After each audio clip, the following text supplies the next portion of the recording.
Praise Lord church, तुम्हा सर्वांचं ख्रिस्त येशूमध्ये आम्ही स्वागत करतो या सायंकाळच्या बायबल स्टडीमध्ये. आणि आपल्याला पास्टर मागील 2 आठवड्यापासून आपल्याला शिकवत आहे बायबल स्टडीमध्ये की ख्रिस्त येशूमध्ये तुम्ही आणि मी कोण आहोत. आणि देवाचं वचन आपल्याला सांगतं, स्तोत्रसंहिता 119 वचन 105, तुझे वचन माझ्या पावलाकरता दिव्यासारखे व माझ्या मार्गावर प्रकाशासारखे आहे.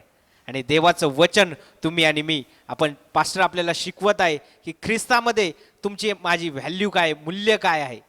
आणि खरोखर एक आशीर्वादित आहे. आणि हे 3रं सेशन आहे आणि पुढील काही अजून सेशन असतील की देवबापाचं वचन पास्टर आपल्याला शिकवतील की ख्रिस्तामध्ये तुम्ही आणि मी कोण आहोत, ख्रिस्त तुमच्याविषयी आणि माझ्याविषयी काय बोलत आहे. आणि देवाचं वचन सांगतं की परमेश्वराचं वचन माझ्या पावलाकरता दिव्यासारखं आणि माझ्या मार्गावर प्रकाशासारखं आहे. ख्रिस्त तुमच्यासाठी आणि माझ्यासाठी प्रकाश आहे. आणि का नाही, पास्टर पुढे येत असताना आपण जोरदार टाळ्या वाजून त्यांचं स्वागत करूया. यावेळेस मी पास्टरांच्या हातात पुढील बायबल स्टडी देतो. थँक्यू. Praise the Lord. प्रियांनो, परत एकदा ह्या पवित्र शास्त्राच्या अभ्यासामध्ये तुम्हा सर्वांचं मी स्वागत करतो. देवाच्या वचनामध्ये आपण जाणार आहोत आणि देवाच्या वचनाचं आपण आज स्वीकार करणार आहोत. आणि प्रियांनो, देवाचं वचन स्वीकारणं हे अद्भुत आहे. ओके, मी ख्रिस्त येशूमध्ये कोण, हे आपण मागच्या काही दिवसांमध्ये त्याच्याबद्दल आपण विचार करत होतो, त्याबद्दल आपण काही गोष्टी स्वीकार आणि आपण काही दिवस त्याच्याबद्दल अभ्यास करणार आहोत. आणि आपल्याला मी ख्रिस्त येशूमध्ये कोण आहे याची प्रियांनो ओळख होणं खूप गरजेचं आहे. आता 2 गोष्टी लक्षात ठेवा प्रियांनो. फक्त ज्ञान असणं आणि ते प्रगट होणं, ह्यामध्ये 2 प्रकार आहेत. ओके, एखादी गोष्ट मी ख्रिस्त येशूमध्ये कोण आहे हे याच्याबद्दल फक्त नॉलेज असतं, ते गरजेचं आहे. पण ते रिव्हील होणं, ते आपल्याला प्रगट होणं, ते आपल्याला त्याचं प्रगटीकरण होणं फार गरजेचं आहे. कारण प्रगटीकरण झाल्याने मनुष्य बदलत नाही. देव कोण आहे? ज्या वेळेला येशू ख्रिस्ताने शिष्यांना विचारलं, तुम्हाला काय वाटतं मी कोण आहे? आणि मग तुम्ही जर मत्ताच्या 16व्या अध्यायामध्ये पेत्र त्याला म्हटला की, काही बाकीचे शिष्य म्हणाले की तू तो संदेष्टा आहे, कोणी म्हणतात की तू एलिया आहे, कोणी तुझ्याबद्दल काही काहीतरी बोलतात. पण तो म्हटलं की तुम्ही काय? पेत्र म्हणाला की तू जिवंत देवाचा पुत्र ख्रिस्त आहेस. पेत्रा, तुला मांस आणि रक्ताने नव्हे तर माझ्या स्वर्गातील पित्याने हे प्रगट केलं. आणि प्रियांनो, हे जे प्रगटीकरण आहे हे फार महत्वाचं आहे. आणि म्हणून ख्रिस्त येशूमध्ये मी कोण आहे?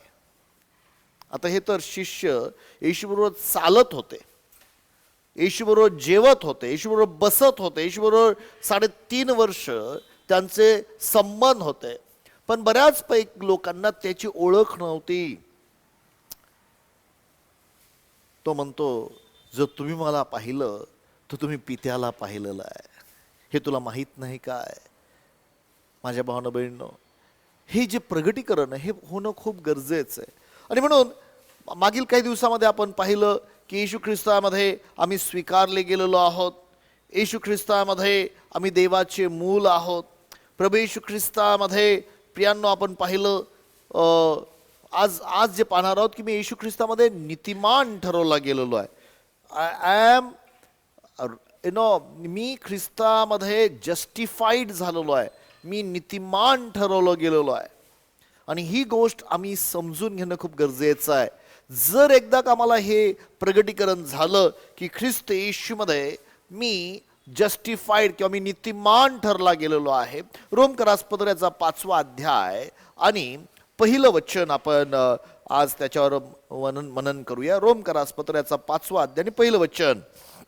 म्हणून आपण विश्वासाने नीतिमान ठरवलेले आहो, म्हणून आपणाला आपल्या प्रभू येशू ख्रिस्ताच्या द्वारे देवाबरोबर शांती आहे. प्रियांनो, ॲक्च्युली रोमकरासच्या पत्रामध्ये हा जो नीतिमत्व हा जो विषय आहे तो पौलाने फार मोठ्या रीतीने हाताळलेला आहे. जर तुम्ही जेव्हा त्याचा अभ्यास करता त्या ठिकाणी पॉल या ठिकाणी आम्हाला पहिलं वचनात सांगतो, म्हणून आपण विश्वासाने नीतिमान ठरवलेलो आहोत.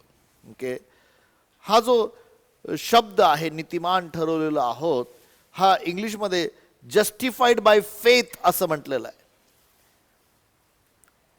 ज्याला ग्रीकमध्ये डायकाऊ DIKIOO हा शब्द वापरलेला आहे. याचा अर्थ असा आहे, नीतिमान ठरवलं, to render or regard as just innocent. Okay, to render or regard as just, नीतिमान ठरवलं जाणं किंवा इनोसंट. इनोसंट म्हणजे निष्पाप, मुक्त ठरवलं जाणं, नीतिमान ठरवलं जाणं. हे हे हे हे आव्हान आहे प्रियांनो.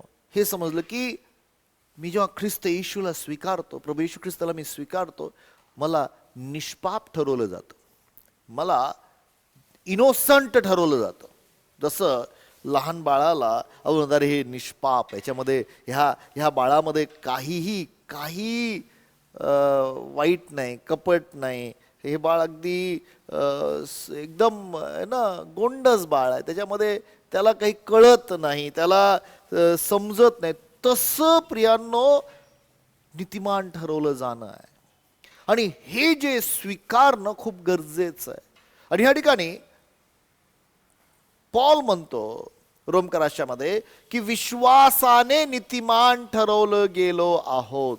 पूर्ण वचन परत एकदा वाचूया आपण. काय म्हणतं 5व्या अध्यायाचं पहिलं वचन, म्हणून आपण विश्वासाने नीतिमान ठरवलेले आहोत, हा, म्हणून आपणाला आपल्या प्रभू येशू ख्रिस्ताच्या द्वारे देवाबरोबर शांती आहे. हे विसरू नका प्रियांनो, प्रभू येशू ख्रिस्ताद्वारे देवाबरोबर शांती आहे.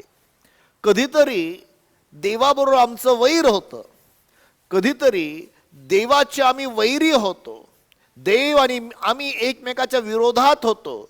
पण आता प्रभू येशू ख्रिस्ताच्या द्वारे आपण काय झालेलो आहोत, तर आपण त्या ठिकाणी नीतिमान ठरवलं गेलेलो आहोत, जस्टिफाईड बाय फेथ.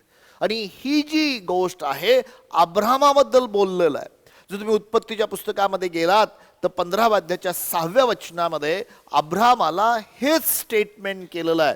आपण वारंवार प्रियांनो रोमकरास पत्रामध्ये येणार आहोत, तिथून काही गोष्टी पाहणार आहोत, पण आपण पवित्र शास्त्रातल्या वेगवेगळ्या भागांमधून ह्या गोष्टी अभ्यास करणार आहोत. वाचूया आपण उत्पत्ती पुस्तक 15वा अध्याय 6वं वचन. अब्रामाने परमेश्वरावर विश्वास ठेवला आणि अब्रामाचा हा विश्वास परमेश्वराने त्याचे नीतिमत्व गणिला. पहा, अब्रामाचा विश्वास त्याला नीतिमत्व असा गणला. आणि या ठिकाणी रोमकराच्या 5व्या अध्यायामध्ये आम्ही विश्वासाने नीतिमान ठरतो. प्रियांनो, म्हणजे अब्रामासारखा विश्वास जेव्हा आमच्या हृदयामध्ये येतो तेव्हा देव म्हणतो अरे हा व्यक्ती नीतिमान आहे. ही गोष्ट, ही संकल्पना समजून घेणं गरजेचं आहे की अब्रामाचा विश्वास काय होता, जी गोष्ट दिसत नाही त्यांनी असा विश्वास ठेवला की मेलेल्यांना जिवंत करणारा परमेश्वर आहे. त्याचं शरीर मृत होतं, साराचं गर्भ मृत होतं, पण त्यांनी देवाच्या वचनावर विश्वास ठेवला आणि वयाच्या 100व्या वर्षी आणि साराचं वयाचं 90व्या वर्षी त्यांना मूल झालं. आणि प्रियांनो, ही एक फार मोठी गोष्ट त्या ठिकाणी आम्हाला पाहायला मिळते की त्याला विश्वास आणि नीतिमान. नीतिमान हा शब्दाचा अर्थ काय प्रियांनो, आम्हाला समजून यायला पाहिजे. नीतिमान म्हणजे काय, what is the meaning of righteousness. मी मगाशी तुम्हाला जस्टिफाईडची गोष्ट सांगितली की जसं काही एखादं की त्यांनी पापच केलं नाही असं निष्पाप. पण नीतिमान म्हणजे काय, देवासमोर उभं राहायची पात्रता, पापविरहित, भयविरहित, दोषविरहित, कुठल्याही प्रकारची कमीपणा न वाटता देवासमोर उभं राहण्याची क्षमता, पात्रता ही मला येशू ख्रिस्ताद्वारे मिळालेली आहे. येशू ख्रिस्ताद्वारे माझ्या जीवनामध्ये ती पात्रता मला मिळालेली आहे. पण समस्या काय होते, बऱ्याच वेळा आमच्या जीवनामध्ये आम्ही ते समजू शकत नाही. जरी प्रभू येशू ख्रिस्ताला स्वीकारलं, माझ्या जीवनामध्ये मी प्रभू येशू ख्रिस्ताला स्वीकारलं, पण मला कितीतरी वर्ष ही प्रक्रिया समजलीच नाही. ह्याला काही वर्ष लागले, पण जेव्हा ती समजली माझ्या जीवनामध्ये प्रियानो फार मोठा बदल झाला. मी तुम्हाला एक गोष्ट सांगतो, जेव्हा ती समजली माझ्या सेवेमध्ये बदल झाला, माझ्या वागणुकीमध्ये बदल झाला. जेव्हा ते मला सत्य समजलं, ते सत्य मला मोकळं करून टाकलं. कारण देवाचं वचन म्हणतं की तुम्हाला सत्य समजेल आणि सत्य तुम्हाला मुक्त करेल. काही लोक अजूनही त्या चुकीच्या धार्मिकतेच्या नीतिमत्वाच्या बंधनामध्ये आहेत की कसं तरी मला देवाला आता खुश करायचं नीतिमत्वाच्या द्वारे. मी तुम्हाला एक गोष्ट सांगतो प्रियांनो, देव फक्त विश्वासाने संतुष्ट होतो, तुमच्या माझ्या कुठल्याच कर्माने आणि कृत्याने नाही. कृपया बरेचशे लोकांना तर गैरसमज आहे की पास्टर हे जे शिकवतात आहे चांगल्या कर्मा. प्रियांनो, आपण ते पाहणार आहोत. प्रत्येक गोष्ट देवाने आम्हाला का निर्माण केलं पाहणं, पण आज आम्हाला समजायला पाहिजे की मी ख्रिस्त येशूमध्ये नीतिमान आहे. देवाचं वचन सांगतं मी ख्रिस्त येशूमध्ये नीतिमान आहे, येशू ख्रिस्ताच्या विश्वासात आहे. रोमकराच्या पत्रामध्येच 5व्या अध्यायामध्येच पॉल अजून एक गोष्ट लिहितो. आपण 9 ते 11 वचन वाचूया. त्या ठिकाणी तो अजून एक महत्वाचं सत्य सांगत आहे, ते आपण समजून घेऊया. रोमकरास पत्र 5वा अध्याय आणि 9 ते 11 वचन. तर आता त्याच्या रक्ताने नीतिमान ठरविण्यात आल्यामुळे आता हे मार्कआउट मगाशी आपण पाहिलं की विश्वासाने आम्ही नीतिमान ठरलेलो आहोत, आता त्याच्या रक्ताने आम्ही नीतिमान ठरलेलो आहोत. का बरं रक्त? हो प्रियांनो, पवित्र शास्त्रामध्ये जुन्या करारात सांगितलं रक्त पाडल्याशिवाय पाप विमोचन नाही. पापाची क्षमा ही फक्त रक्ताच्या अर्पणानेच होते. रक्त जेव्हा सांडलं जातं त्यावेळेस त्या पापाची क्षमा होते, असं बायबलचं वचन सांगतं. आणि आमच्यासाठी प्रभू येशू ख्रिस्ताचं जे पवित्र रक्त होतं, पाप विरहित रक्त होतं, त्या वधस्तंभावर सांडलं गेलं. ज्या दिवशी तुम्ही रक्त तुमच्या अंतःकरणाला लावलं, तुमच्या जीवनाला लावलं, प्रियांनो, देव परमेश्वर तुम्हाला नीतिमान म्हणतो. तो तुम्हाला पाहत नाही, तो येशूच्या रक्ताकडे पाहतो. जेव्हा तो तुमच्याकडे पाहतो, येशूच्या रक्ताच्या चष्म्याने तो तुमच्याकडे पाहतो. लक्षात ठेवा प्रियांनो, आणि हे सत्य समजून घ्या. पुढे वाचूया आपण. तर आता त्याच्या रक्ताने नीतिमान ठरविण्यात आल्यामुळे आपण विशेष करून त्याच्याद्वारे देवाच्या क्रोधापासून तारले जाणार आहोत. कारण आपण शत्रू असता देवाबरोबर त्याच्या पुत्राच्या मृत्यूद्वारे आपला समेट झाला. तर आता समेट झालेला असता त्याच्या जीवनाने आपण विशेष करून तारले जाणार आहोत. Praise the Lord. या ठिकाणी 2 गोष्टी सत्य समजून घ्या की तुम्ही देवाच्या क्रोधापासून वाचवले गेलेला आहात. एक दिवस असा येणार आहे ह्या जगावर देवाचा क्रोध उतरणार आहे. प्रभू येशू ख्रिस्ताच्या रक्तामुळं, प्रभू येशू ख्रिस्ताच्यावर विश्वास ठेवल्यामुळं तुम्ही नीतिमान ठरल्या गेलात. तेवढंच नव्हे, ह्या नीतिमत्वामध्ये काय आहे, त्या क्रोधापासून तुम्ही वाचला गेलेला आहात. तुम्ही त्या जगावर येणाऱ्या क्रोधापासून वाचला गेला. तेवढंच नव्हे माझ्या भावांनो बहिणींनो, आता तुम्ही देवाचे शत्रू नाहीये. You are no more enemies. असंच म्हटलं ना 11 वचनामध्ये. काय म्हटलं पहा, इतकेच केवळ नाही, इतकेच केवळ नाही, तर ज्याच्याद्वारे समेट ही देणगी आपणाला आता मिळाली आहे, त्या आपल्या प्रभू येशू ख्रिस्ताच्या द्वारे आपण देवाच्या ठाई अभिमान बाळगतो. प्रियांनो, 10व्या वचनात ते एक्सप्लेन केलेलं आहे. मला वाटतं 10वं वचन काय म्हणतं त्या ठिकाणी, कारण आपण शत्रू असता आपण शत्रू होतो असता देवाबरोबर त्याच्या पुत्राच्या मृत्यूद्वारे आपला समेट झाला. आपला समेट झाला. प्रियांनो, लक्षात ठेवा, एक वेळ असा होता आम्ही शत्रू होतो, पण देवाच्या येशू ख्रिस्ताच्या मृत्यूद्वारे आमचा समेट झालेला आहे. We are reconciled. आम्ही परत समेट केलं. देवा सांगते समेट केलेले आहोत. आता देव आणि आम्ही एक मित्र आहोत. आम्ही ख्रिस्त येशूमध्ये देवाचे मित्र ठरले गेलेलो आहोत.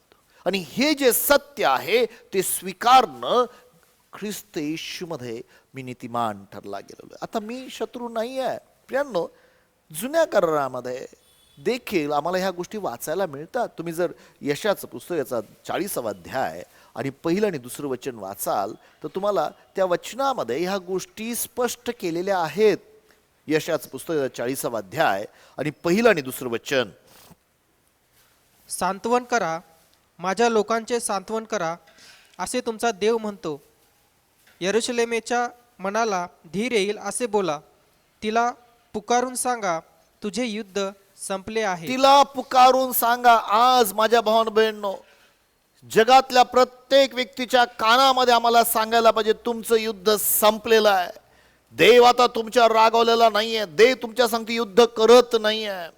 माझ्या भावांनो बहिणींनो, बऱ्याच वेळा ही जी गोष्ट आहे ही आम्हाला समजून येत नाही. बऱ्याच वेळा आम्हाला असं वाटतं की देवाने माझ्या जीवनात ह्या सर्व वाईट गोष्टी आणलेल्या आहेत. देव माझ्या जीवनामध्ये असं गोष्टी करत आहे आणि देव माझ्या जीवनामध्ये आजार आणत आहे. देव मला शिक्षा करत आहे. देव माझ्यावर रागावलेला आहे. देव माझ्या संगती विरोधामध्ये आहे.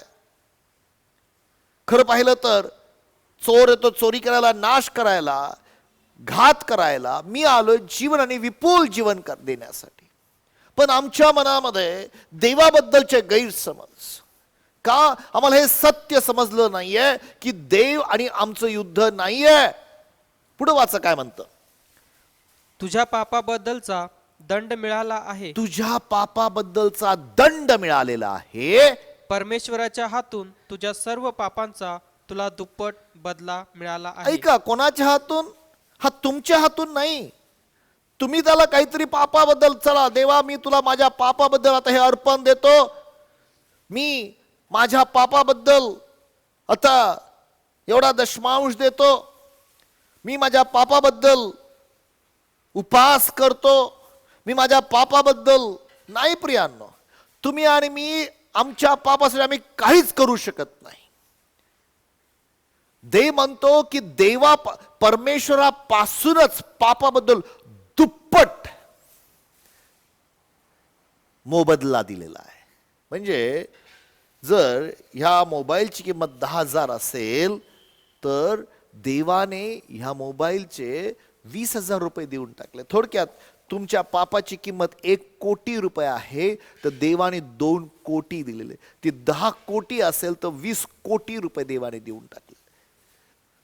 त्या वधस्तंभावर तुमच्या माझ्या पापासाठी त्यांनी दुप्पट वाटा दिलेला आहे. दुसरं वचन पूर्ण वाचलं का त्याचं? आम्हाला पाहायला मिळतं प्रेम, देव आमच्यावर रागावलेला नाही आहे. इनफॅक्ट यशामध्येच तो परत आम्हाला एक्सप्लेन करून सांगतो. यशाच्या 54व्या अध्यायामध्ये 9 आणि 10 वचन. यशाचं पुस्तक याचा 54वा अध्याय 9 आणि 10 वचन. नोहाच्या प्रलयाप्रमाणे हे मी लेखितो. नोहाचा जलप्रलय भूमीवर पुनरुपी येणार नाही अशी मी शपथ वाहिली होती. त्याप्रमाणे तुझवर कोप करणार नाही, तुझ्यावर मी रागावणार नाही, तुला दटवणार नाही, तुला मी दटावणार नाही अशी शपथ मी वाहिली आहे. प्रियांनो, ही गोष्ट लक्षात ठेवा. देव परमेश्वर म्हणतो मी तुझ्यावर रागावणार नाही, तुला मी दटावणार नाही. ही शपथ देवाने वाहिलेली आहे. आता हे कधी कधी स्वीकारणं फार कठीण होतं. तुम्ही मला रागवा, बऱ्याच लोकांचा स्वभाव असतो, मला बोला, माझा रागे भरा. देव म्हणतो मी तुझ्यावर रागावणार नाही. माझ्या भावना बहिणींनो, देवाने नोहा सांगते जो करार केला त्या करारासारखा तो करार आहे. मी तुझ्यावर रागावणार नाही. माझ्या भावना बहिणींनो, जे देवाला रागवायचं होतं, जे देवाला ज्याला शिक्षा करायची त्यांनी ते आपल्या प्रभू येशू ख्रिस्तावर केलेली आहे. आता खूप लोकांना असं वाटतं की माझी शिक्षा त्याच्यावर का? प्रियांनो, ही देवाचा नियम आहे आणि जर तुम्ही देवाचा नियम स्वीकारलं तर आज तुम्ही त्या बंधनातून मुक्त होणार आहे. काही काही लोकांना असं वाटतं नाही नाही नाही, मी माझी स्वतः शिक्षा माझ्या, आणि ते स्वतःला शिक्षा करत राहतात जीवनभर. मला माहिती आहे एक व्यक्ती अनवाणी फिरायचा, अनवाणी. का रे? नाही माझा उपवास आहे आणि मग मी माझ्या पापाचा प्रायश्चित करत आहे. अरे नाही रे. आणि मग तो व्यक्ती बऱ्याच त्रासामध्ये मी गेलेला पाहिला, कारण तो आपल्या स्वतःच्या शक्तीने देवाला काहीतरी द्यायचा. प्रियांनो, मी तुम्हाला एक गोष्ट सांगतो, तुम्ही आणि मी ते स्वीकारणं गरजेचं आहे की देव आता माझ्यावर रागावलेला नाहीये. पुढे वाचूया वचन काय म्हणतं.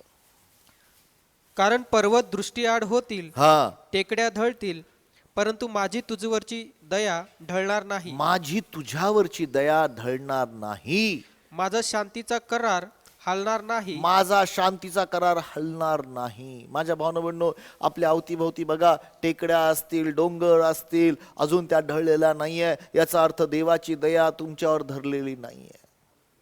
देवाची दया, दयाची दया, ह्या शब्दाचा अर्थ शिक्षेस पात्र असताना शिक्षा न होणे. आम्ही शिक्षेस पात्र असताना आमच्यावर शिक्षा, देवाची दया तुझ्यावर ढळणार नाही. ह्याच शांतीचा करार, देवाने शांतीचा करार केला. There's a peace covenant with you. आज मला तुम्हाला सांगू द्या प्रेरणा, देवाने तुम्हाला मला सांगते एक शांतीचा करार. इथून पुढे मी तुझ्यावर रागावलेलो नाहीये. तुला मी नीतिमान ठरवतो. तू नीतिमान असणार आहेस. त्यातलं 14 वचन पहा यशाच्या पुस्तकामध्ये 54 अध्यायाचं 14 वचन. धार्मिकतेने तू खंबीर होशील, जाचापासून दूर राहशील, का की तुला भीतीच उरणार नाही. का की तुला भीतीच उरणार नाही. हा, धार्मिकतेने तू खंबीर होशील, जाचापासून दूर राहशील, हा, का की तुला भीतीच उरणार नाही. का की तुला भीतीच उरणार नाही. पुढं, तू धाकापासून दूर राहशील, तो तुझ्याजवळ येणार नाही. Praise the Lord. तो तुझ्याजवळ येणार नाही. तू खंबीर, धार्मिकतेने खंबीर होशील. प्रियांनो, ही धार्मिकता, ही नीतिमत्वता, आम्ही त्यामध्ये खंबीर होणं गरजेचं आहे. ते स्वीकारणं गरजेचं आहे. त्यामध्ये चालणं गरजेचं आहे. दावीद महाराज पापाच्या क्षमेबद्दल फार सुद्धा स्तोत्र 32 मध्ये तो सांगतो. पहिलं आणि दुसरं वचन, तो पापाच्या क्षमेबद्दल काही गोष्टी बोलतो. प्रियांनो, स्तोत्र 32 1 आणि 2 वचनं. स्तोत्र 32 1 आणि 2 वचनं. ज्याच्या अपराधाची क्षमा झाली आहे, ज्याच्या अपराधाची क्षमा झाली आहे, ज्याच्या पापावर पांघरून घातले आहे, ज्याच्या पापावर पांघरून घातले आहे, तो धन्य. तो धन्य. ज्याच्या हिशेबी परमेश्वर अनितीचा दोष लावित नाही, हा, व ज्याच्या मनात कपट नाही, तो मनुष्य धन्य. प्रियांनो, या ठिकाणी त्या वचनामध्ये आम्हाला पाहायला मिळतं, स्तोत्रकर्ता दावीद महाराज म्हणतो की आमच्या अपराधांची त्यांनी क्षमा करून टाकली आहे. इनफॅक्ट आमच्या अपराधांवर त्याने पांघरून घातलेले, त्याच्या रक्ताचं पांघरून घातलेलं आहे. त्यांनी त्या पापाला काढून टाकलेलं आहे आणि तो त्याच्या हिशोबी पाप धरत नाही, तर तो नीतिमान ठरला जातो. आता प्रॉब्लेम एवढाच येतो की बऱ्याच वेळा आम्हाला हे समजत नाही हे कसं घडलेलं आहे. आणि म्हणून आम्हाला हे आत्मा, जीव आणि शरीर समजलं पाहिजे. प्रियांनो, मनुष्य हा आत्मा, जीव आणि शरीर आहे.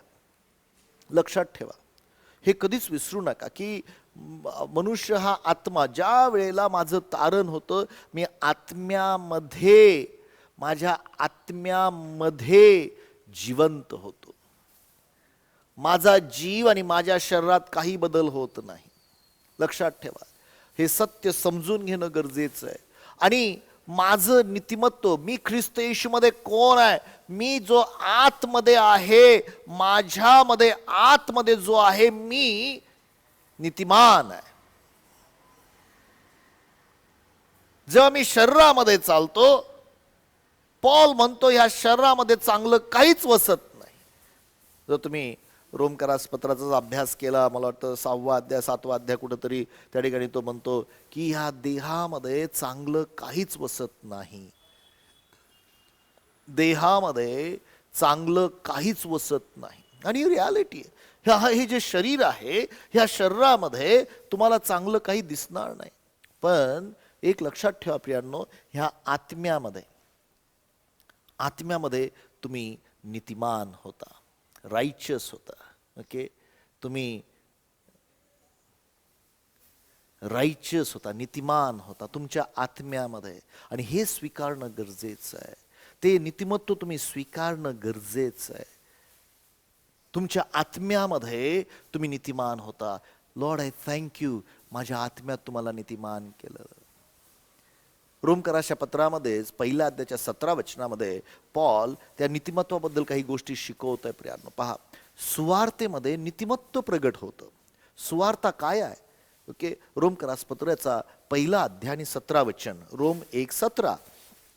कारण तिच्यात देवाचे नीतिमत्व. 16 वाचायचं का आपण? कारण मला सुवार्तेची लाज वाटत मला नाही. सुवार्तेची लाज वाटत नाही. कारण विश्वास ठेवणाऱ्या प्रत्येकाला, विश्वास ठेवणाऱ्या प्रत्येकाला, प्रथम यहुद्याला हा, मग हेलेन्याला तारणासाठी ती देवाचे सामर्थ्य ती आहे. देवाचे सामर्थ्य आहे. पुढं कारण तिच्यात देवाचे नीतिमत्व विश्वासाने, पहा, देवाचं नीतिमत्व, हिच्यामध्ये देवाचं नीतिमत्व, इट्स द राईचियसनेस ऑफ गॉड. देवाचं नीतिमत्व हा विश्वासाने, विश्वासासाठी प्रकट झालेले आहे. लक्षात, देवाचं नीतिमत्व. आज मी तुम्हाला एक गोष्ट सांगतो प्रियांनो, तुम्ही आणि मी जितका परमेश्वर नीतिमान आहे तितके नीतिमान आहोत आमच्या आत्म्यामध्ये. आणि म्हणून ख्रिस्त येशूमध्ये मी नीतिमान आहे हे आत्म्यात स्वीकारणं गरजेचं आहे. की देवा, तुझे आभार मानतो, ज्या दिवशी माझं तारण झालं त्यावेळेस तू एक अद्भुत काम केलं. ह्या माझ्या आत्म्याला तू बदलू, देव सदृश्य नवा असा मनुष्य तू तयार केलास, पूर्णपणे बदललेला व्यक्तिमत्व तयार केलं. प्रियांनो, पॉल हेच त्या ठिकाणी समजावून सांगतो. रोमकराच्या पत्रामध्ये देखील आपण त्यामध्येच आहोत, 5वा अध्याय आणि 18 ते 21 वचनात तो सांगत आहे. पहा काय सांगतो, पहा रोमकरास पत्र 5वा अध्याय 18 ते 21 वचनामध्ये.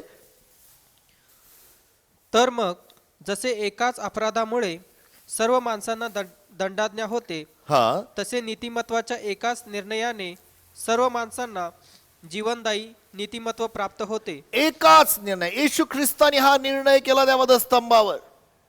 देवाने निर्णय केला ह्या वधस्तंभावर. त्याने प्रभू येशू ख्रिस्ताला शिक्षा केली. पाप विरहित देवाचा कोकरा, ज्याला पाप माहित नव्हतं, तो त्या वधस्तंभावर पाप असा झाला. ज्याला पाप ठाऊक नव्हतं तो त्या वधस्तंभावर पाप झाला, ह्यासाठी की तुम्ही आणि मी त्याच्याद्वारे देवाचं नीतिमत्व बनावं. तिथं तसंच बोट ठेव आणि 1 कोरिन्थीकरास पत्र का 2 कोरिन्थीकरास पत्र याचा 5वा अध्याय आणि 19 वचन वाच, कारण ते आपल्याला समजेल. 19 किंवा 21 इथं म्हटलेलं आहे, ज्याला पाप ठाऊक नव्हतं. किती वचन आहे ते? 5वा अध्यायचं 21 वचन वाचूया. ज्याला पाप ठाऊक नव्हते त्याला त्याने तुमच्या आमच्या करिता पाप असे केले. निष्पाप तो होता, प्रभू येशू ख्रिस्त निष्पाप होता, त्याला त्याने तुमच्यासाठी पाप असं केलं. उद्दिष्ट काय? यासाठी की आपण त्याच्या ठाई देवाचे नीतिमत्व असे व्हावे. त्याच्या ठाई, येशू ख्रिस्ताच्या ठाई. प्रियांनो, येशू ख्रिस्ताला सोडून आम्ही काही करू शकत नाही. त्याच्या ठाई, ख्रिस्ताच्या ठाई, ख्रिस्तामुळं, प्रभू येशू ख्रिस्तामुळं आम्ही देवाचं नीतिमत्व व्हावं. आणि हीच गोष्ट आम्हाला ह्या ठिकाणी घडलेली आहे. बरेचसे लोक म्हणतात, नाही माझ्यामध्ये मी काहीच नाही, मी काही उपयोगाचा नाही, मला काही उपयोग. आणि प्रियांनो, ही जी भावना आहे, ही विचार आहे की नाही मी काही नाही, मी पापी आहे, मी, प्रियांनो, येशू ख्रिस्ताला स्वीकारल्यानंतर देखील त्यांच्या जीवनामध्ये, आज मी तुम्हाला सांगतो प्रियांनो, तुम्ही जर समजून घ्या, आत्मा, जीवन आणि शरीर, देवाने काय केलं असेल तर ह्या आत्म्याला देवानुरूप असं बनवून टाकलं. तुम्ही 1/3 देवाच्या स्वभावासारखे लोक आहात. इमॅजिन, जर तुम्ही 100% हे व्यक्तिमत्व पाहिलं तर 33% तुम्ही देवाच्या स्वरूपाचे आहात. 33%. आता प्रॉब्लेम असा आहे की ह्या 33%ला याच्याबरोबर ॲग्रीमेंट जर झालं, ह्या दोघांची मैत्री ॲग्रीमेंट झालं, तर तुम्ही 66% प्रियांनो देवासारखे, देवाच्या स्वरूपाचे बनता. आणि मग याच्यावर तुम्ही ह्याला दास बनवता, ह्या शरीराला. पण प्रॉब्लेम काय, आम्ही बरेचसे लोक, बरेचसे जीवनामध्ये ह्या शरीरानेच जीवन जगतात, ह्या भावनेनेच जीवन जगतात. ह्या शरीराने, मला वाटत नाही, मला नाही वाटत मला वाटत नाही मी पवित्र आहे, मला वाटत नाही माझ्या पापांची क्षमा झाली, मला वाटत नाही. ही जी भावना आहे, ह्या ज्या शरीराच्या भावना, त्या आमच्यावर नियंत्रण करतात आणि त्या आम्हाला ह्या आशीर्वादापासून मुकवतात. ख्रिस्त येशूमध्ये मला वाटत नाही देव माझ्याबरोबर आहे. अरे तुला वाटो न वाटो, देवाचं वचन सांगतं. आणि तीच गोष्ट आहे, अब्राहमाला आशा नव्हती, त्याला वाटत नव्हतं की त्याला मूल होईल.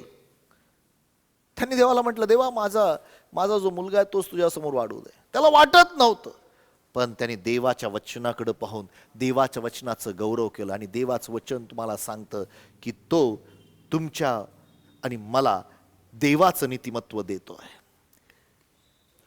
ख्रिस्त येशूमध्ये तुम्ही देवाचं नीतिमान ठरवले गेलेले आहात. आणि ही ही ही रियालिटी आम्ही स्वीकार. वाचा 18 रोमकरासमध्ये आहोत ना आपण.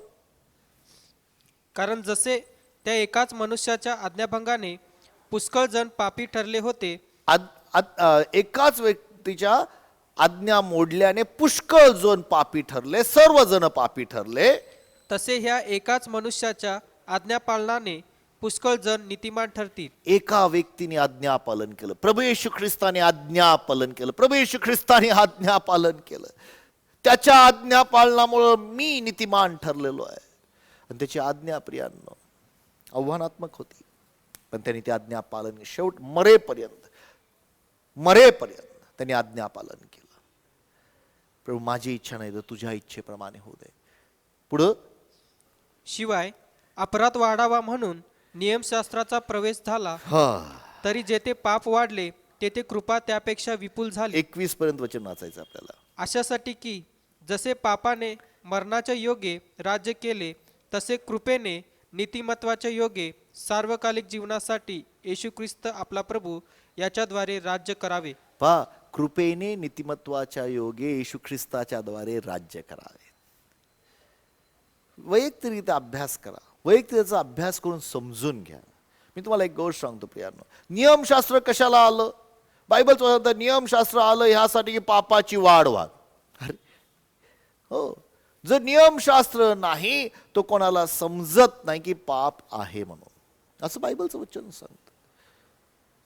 पॉल काही गोष्टी समजावून सांगतो. तो म्हणतो की नियमशास्त्र येण्या अगोदर देवाने अब्राहमाला अभिवचन दिलं, 430 वर्ष अगोदर अभिवचन, तुझ्यामध्ये मी सर्व राष्ट्रांना आशीर्वादित करीन. मग नियमशास्त्र आल्यानंतर ते देवाचं अभिवचन देव विसरला का? देव ते कॅन्सल करणार आहे का? तो नाही. नियमशास्त्र ह्यासाठी दिलं. कशाला दिलं नियमशास्त्र? ह्यासाठी की येशू ख्रिस्ताचा जन्म व्हावा म्हणून. हा, त्याबद्दल एक पूर्ण सेशन घ्यावं लागेल शिकवण्यासाठी. पण मी तुम्हाला एक गोष्ट सांगतो प्रियांनो, जगामध्ये असं कोणीही नव्हतं की जे पवित्र जीवन जगत होतं. त्यामुळे आपण ते वाचणार आहोत थोड्या वेळामध्ये ते वचन. पण आपण एक काम करूया, रोमकरासपत्र 3 अध्याय आणि 22 ते 24 वचन आपण वाचूया. रोमकरासपत्र 3 अध्याय 22 ते 24 वचन. हे देवाचे नीतिमत्व, हे देवाचं नीतिमत्व तर येशू ख्रिस्तावरील विश्वासाच्या द्वारे, येशू ख्रिस्तावरील विश्वासाच्या द्वारे विश्वास ठेवणाऱ्या सर्वांसाठी आहे. ऐका प्रियांनो, देवाचं नीतिमत्व विश्वास ठेवणाऱ्या सर्वांसाठी आहे. ह्यात भेद नाहीये. पुढे जाऊया. त्यात भेदभाव नाही, हा, कारण सर्वांनी पाप केले आहे आणि ते देवाच्या गौरवाला उणे पडले आहे. देवाच्या गौरवाला आम्ही उन पडलेलो. पण 24 वचन काय सांगतं? देवाच्या कृपेने ख्रिस्त येशूने खंडणी भरून प्राप्त केलेल्या मुक्तीच्या द्वारे. आमेन. देवाच्या कृपेने, कृपा म्हणजे लायकी नसताना मिळालेली गोष्ट. देवाच्या कृपेने ख्रिस्त येशूमध्ये जी खंडणी ह्या ठिकाणी त्या वधस्तंभावर दिली, त्याद्वारे पुढं ते विनामूल्य ते विनामूल्य, करतात. कुठलंही मोल न देता, विनामूल्य, कुठलीही किंमत न देता काय ठरतात? नीतिमान ठरतात. नीतिमान. कुठलंही मोल न देता ते नीतिमान ठरतात. आणि म्हणून ही रियालिटी, हे जेव्हा आम्हाला समजतं की मी ख्रिस्त येशूमध्ये नीतिमान आहे, मी नीतिमान ठरलं गेलेलो. पण 26 ते 28 वचनामध्ये पॉल परत ती गोष्ट समजावून सांगत आहे. 26 वचनापासून पुढे वाचा. रोम 3:26. म्हणजे आपले नीतिमत्व सांप्रतकाळी असे व्यक्त करावे की आपण नीतिमान असावे आणि येशूवर विश्वास ठेवणाऱ्याला नीतिमान ठरविणारे असावे. येशू ख्रिस्ताने ते नीतिमत्व प्रगट केलं, व्यक्त केलं की तो स्वतः नीतिमान ठरला आणि येशू ख्रिस्तावर विश्वास ठेवणारा देखील नीतिमान ठरला. पुढं तर मग फुशारकी मारणे कोठे? कुठं गेली फुशारकी मारणं? ती बाहेरच्या बाहेर राहून गेली. हा, कोणत्या प्रकारचे नियमाने? कर्माच्या काय? नाही, तर विश्वासाच्या नियमाने. विश्वासाच्या नियमाने. 28 पर्यंत वाचत जाऊया. कारण नियमशास्त्रातील कर्मा वाचून मनुष्य विश्वासाने नीतिमान ठरतो पहा प्रियांनो, असे आपण मानतो. नियमशास्त्रातील कर्मा वाचून मनुष्य नीतिमान ठरतो. पण प्रॉब्लेम असा आहे की आम्हाला असं वाटतं की मी हे नियम पाडले, मी ह्या ज्या गोष्टी आहेत त्यानेच मी नीतिमान होणार आहे. आणि ही रियालिटी प्रियांनो, आमच्या शरीराला हे समजत नाही. आमच्या देहाला, हा जो देह आहे त्याला असं वाटतं की मी हे करू शकतो, मी नियम पाळू शकतो. 613 जे नियम देवाने दिलेले आहेत, ॲक्च्युली तो देवाचं चरित्र आहे. 613 नियमांमध्ये देवाचं कॅरेक्टर आहे, ते मी पाळू शकतो. या शरीराला एक स्वतःबद्दल एक फार मोठी गर्व, अभिमान, मी करू शकतो. आणि मग तो पडतो, त्याला जमत नाही, मग तो जीवन जगणं सोडून, नाही नाही मला जमत नाही, मग तो चुकीच्या मार्गाने चालला लागतो. पण आज तुम्हाला मी एक गोष्ट सांगतो प्रियांनो, देवाने अद्भुत गोष्ट केलेली आहे. तुम्हाला नीतिमान ठरवलं तुमच्या आत्म्यामध्ये. ख्रिस्त येशूमध्ये तुम्ही नीतिमान ठरवला गेलेला आहात. यू आर नॉट जस्ट, तुम्ही प्रियांनो तुमच्या शरीरामध्ये काहीच चांगलं वसत नाही असं म्हणण्यापेक्षा माझ्यामध्ये ख्रिस्त वस्ती करतो. गलतीकराच्या पत्रामध्ये 2 अध्यायाच्या 20व्या वचनामध्ये पॉल म्हणतो, मी ख्रिस्त येशूबरोबर वधस्तंभी खिळला गेलेलो आहे. मी जगतो असं नाही तर ख्रिस्त माझ्या ठायी जगतो. जे जीवन मी या देहात जगतो ते देव पुत्राच्या विश्वासाने मी जगतो, ज्याने माझ्यावर प्रीती केली, आपल्या स्वतःला मला दिलं. तो ख्रिस्त कुठं वस्ती करतो? तो तुमच्या आत्म्यामध्ये वस्ती करतो. ज्यावेळेस तुम्ही तुमच्या मनाला नवीन करता, तुमच्या जीवाला तुम्ही बदलता, त्यावेळेस हा जीव आत्म्या सांगती मान्य होतो. देवाच्या वचनाच्या द्वारे जेव्हा तुम्ही हे मान्य करता, हा जीव देवाचं वचन जे खरं आहे त्याला मान्य करतो. देह म्हणतो नाही नाही नाही नाही, अरे हे खरं नाही आहे. देह सातत्याने प्रियांनो आत्म्याच्या विरोधात वागतो. देह सातत्याने, देह एव्हरी मोमेंट, हे दोघ जण कधीच एक मताचे होत नाहीत. देह आणि आत्मा यांच्यामध्ये सातत्याने विरोध आहे आणि तो विरोध तुमच्या जीवामध्ये चालतो. पण जेव्हा तुम्ही तुमच्या जीवाला बदलता, तुमच्या जीवाला म्हणता नाही मी ख्रिस्त येशूमध्ये नवी उत्पत्ती आहे. रोमकराच्या 5व्या अध्यायाच्या मला वाटतं 17 वचनामध्ये पॉल ते परत समजावून सांगतो. आपण 18 पासून वाचलं, आपण 17 वचन वाचूया. पहा, कारण जर त्या एकाच इस्माच्याद्वारे, त्या एकाच इस्माच्या अपराधाने मरणाचे राज्य चालू झाले. पहा, एका व्यक्तीच्या द्वारे, त्या आदामाच्या द्वारे मरणाने राज्य सुरू केलं. मरणाचं राज्य सुरू झालं प्रियांनो. हालेलुया. मरणाचं राज्य सुरू. आम्हाला पहा, मरणाने राज्य सुरू केलं. देवाची इच्छा नव्हती की मरणाचं राज्य, देवाची इच्छा होती जीवनाचं राज्य असावं. त्या ठिकाणी 2 झाडं लावलेले होते. एक बरं वाईट खाण्याचं झाड, त्यामुळे मरण निर्माण होणार आहे, आणि दुसरं जीवनाचं झाड आहे. आदामाने बरं वाईट मरणाचं निवड केली. पुढे वाचूया. मरणाने सुरुवात झाली. तर जे कृपेचे व नीतिमत्वाचे दान याची विपुलता स्वीकारतात. पहा, कृपे म्हणजे माझी लायकी नसताना मिळालेली गोष्ट. देवानी माझी लायकी नसताना प्रभू येशू ख्रिस्तामध्ये मला नीतिमत्वाचं दान दिलेलं आहे, याची विपुलता स्वीकारतात. विपुलता स्वीकारतात. ती स्वीकारावं लागते. You have to accept it. ती विपुलता स्वीकारणं गरजेचं आहे. स्वीकारतात. ते काय करतील? ते विशेष करून त्या एकाच येशू ख्रिस्ताच्या द्वारे, येशू ख्रिस्ताच्या द्वारे जीवनात राज्य करतील. जीवनात राज्य करतील, मरणात नाही. आज प्रियांनो, तुम्हाला मला त्या ख्रिस्त येशूमध्ये जीवनात जर राज्य करायचं असेल तर हे नीतिमत्व मी ख्रिस्तामध्ये नीतिमान आहे. ज्यावेळेस मला ही गोष्ट मान्य झाली, मी स्वीकारायला लागलो प्रियांनो, ज्या मी स्वतःला म्हणायला लागलो मी नीतिमान आहे. ख्रिस्त येशूमध्ये मी नीतिमान आहे. माझं शरीर, माझं मन, माझं सगळे नाही नाही नाही, तू खोटं बोलतोयस, तू लबाड आहेस, तू खरं बोलत नाहीस. मला फाईट करावं लागलं. पण ज्या वेळेला मी ते स्वीकारलं, कारण प्रियांनो काय घडलं माझ्या जीवनामध्ये, तर तेच रोमकराच्या पत्रामध्ये 10व्या अध्यायामध्ये 1 ते 4 वचनामध्ये पॉल यहुदी लोकांबद्दल बोलत आहे. पण ते खरं पाहिलं तर आम्हा प्रत्येकासाठी खरं आहे.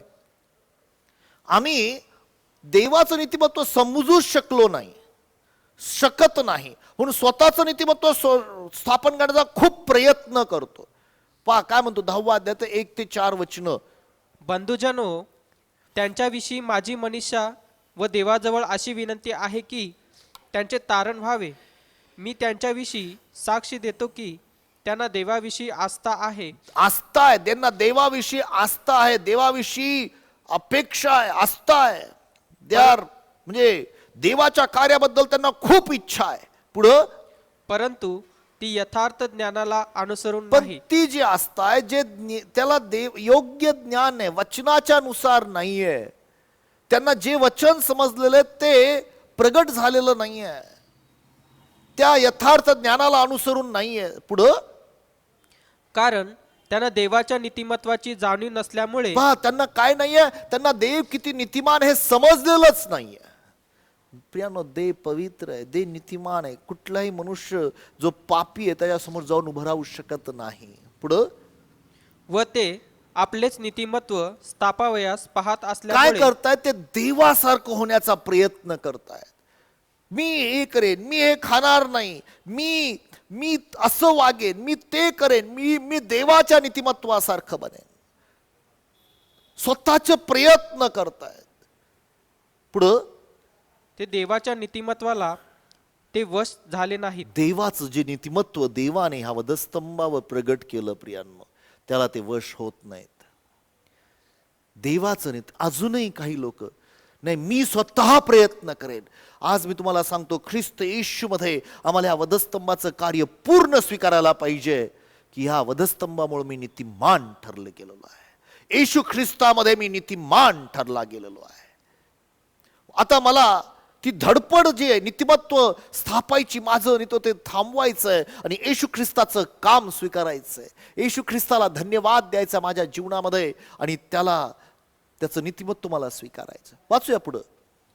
कारण विश्वास ठेवणाऱ्या प्रत्येकाला विश्वास ठेवणाऱ्या प्रत्येकाला नीतिमत्व प्राप्त होण्यासाठी नीतिमत्व प्राप्त होण्यासाठी ख्रिस्त नियमशास्त्राची समाप्ती असा आहे. येशू ख्रिस्त नियमशास्त्राची समाप्ती आहे. एंड. येशू ख्रिस्ताने ते नियमशास्त्र पूर्ण केलेलं आहे आम्हाला. त्यामुळे नीतिमत्व आणि ही जी गोष्ट ख्रिस्त येशूमध्ये आम्ही नीतिमान आहोत आणि प्रियानो हे स्वीकारणं गरजेचं आहे. मग नियमशास्त्र वाईट आहे का? नाही. गलतीकराच्या पत्रामध्ये काय सांगितलं पहा, हे वाचून आपण संपूया. गलतीकरास पत्र 3रा अध्याय 19व्या वचनापासून वाचायला सुरुवात जाऊया. गलतीकरास पत्र 3रा अध्याय आणि 19वा वचन. तर मग नियमशास्त्र कशासाठी? ज्या संतानाला वचन दिले ते येईपर्यंत नियमशास्त्र हे उल्लंघनामुळे लावून देण्यात आले. पहा, नियमशास्त्र संतानाला येण्यासाठी, जो संतान येणार होता त्याच्यासाठी लावून देण्यात आलं. पुढं ते मध्यस्थांच्या हस्ते देवदूतांच्या द्वारे नेमून देण्यात आले. हा, मध्यस्थ हा एकाचा नसतो आणि देव तर एक आहे. वाचत जाऊया पुढं, वाचत जाऊया. हा, तर मग नियमशास्त्र देवाच्या वचनाविरुद्ध आहे काय? देवाच्या वचनाविरुद्ध आहे काय? कधीच नाही. कधीच नाही. नियमशास्त्र वाईट नाही आहे. कारण जीवन देण्यास समर्थ असे नियमशास्त्र देण्यात आले असते तर नीतिमत्व खरोखरच नियमशास्त्राने प्राप्त झाले असते. प्रियानो, नियमशास्त्रामध्ये जीवन नव्हतं. पुढे जाऊया. तरी शास्त्राने सर्वांस पापामध्ये कोंडून ठेवले आहे.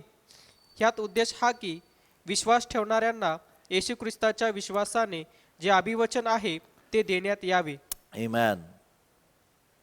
येशू ख्रिस्ताचा जन्म होण्यासाठी नियमशास्त्र देण्यात आलं, ह्यासाठी की येशू ख्रिस्ताचा जन्म त्याद्वारे जे संतान येणार होतं. पुढे म्हटलेलं काय म्हटलं पहा, हा जो विश्वास प्रकट होणार होता पहा हा जो विश्वास प्रगट होणार होता तो येण्यापूर्वी त्यासाठी आपण कोंडलेले असता आपल्याला नियमशास्त्राधीन असे रखवालीत ठेवले होते. नियमशास्त्राच्या अधीन हा विश्वास, येशू ख्रिस्तावरचा विश्वास प्रगट होण्या अगोदर नियमशास्त्र देण्यात आलं. तोपर्यंत नियमशास्त्र काम करत होतं, पण एकदा का विश्वास प्रगट झाल्यानंतर नियमशास्त्र काम करत नाही, असं तो समजावून सांगतो. आज एवढंच सांगतो प्रियांनो, नीतिमत्व 2 प्रकारे. You have to accept 2 kinds of righteousness. कधीच विसरू नका. एक आमचं स्टँडिंग आहे की आम्ही आत्म्यामध्ये नीतिमान ठरले गेलेलो आहोत, पण एक आमचं वर्किंग आहे. आता लक्षात ठेवा, आत्म्यातून मला नीतिमत्वाचं काम करायचंय. तुम्हाला निर्माण केलेलं आहे नीतिमत्वाचं काम करण्यासाठी. तुम्ही नीतिमत्वाचे काम करून देवाला खुश करू शकत नाही. पण बायबलचं इफिस्करास पत्राचा 2 अध्याय 8, 9 आणि 10 वचन हे आम्हाला समजावून सांगतायत. काय सांगतात पहा, काय सांगतात इफिस्करास 2 अध्याय 8, 9 आणि 10 वचन. कारण कृपेनेच विश्वासाच्या द्वारे तुमचे तारण झालेले आहे, हा, आणि हे तुमच्या हातून झाले हे असे नाही, तुमच्या हातून झाले नाही, तर हे देवाचे दान आहे. हे देवाचे दान आहे. पुढे वाचत जाऊया. कुणी आढ्यता बाळगू नये म्हणून कर्मे केल्याने हे झाले नाही. हे कुठलं शरीराच्या कर्मामुळे झालेलं नाहीये.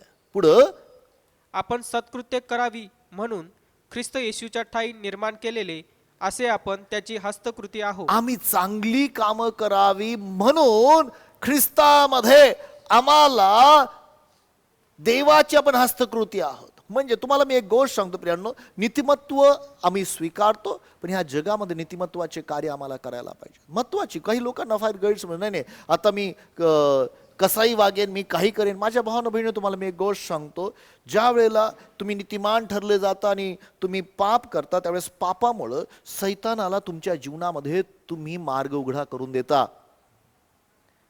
तुम्ही सैतानाला तुमच्या जीवनावर हल्ला करण्यासाठी मार्ग उघडता.